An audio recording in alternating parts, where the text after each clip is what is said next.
So here you can see that we already have a table with data in it, but they are not distributed evenly. You can see that the Game Boy row right here is larger than Xbox Switch and Wii rows right here. So let's say we want to distribute it evenly.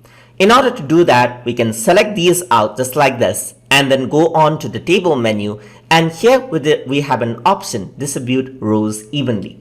So once we click on that, what happens is that the rows are distributed evenly just like this, and the size of each of the rows are now the same.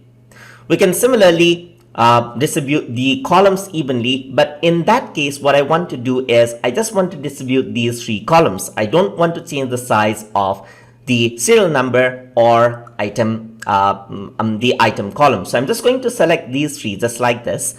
Or you can also go over here. Another way to select is to go here, hold shift and use the arrow keys just like that, arrow keys, left arrow key and top. That is how you can select it out as well.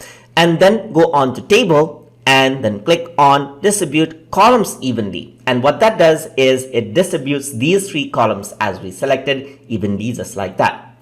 And that is how you can distribute rows and columns evenly in a table inside of Adobe InCopy. So hope you guys learned something as always. And as always, please like, comment, share, and subscribe.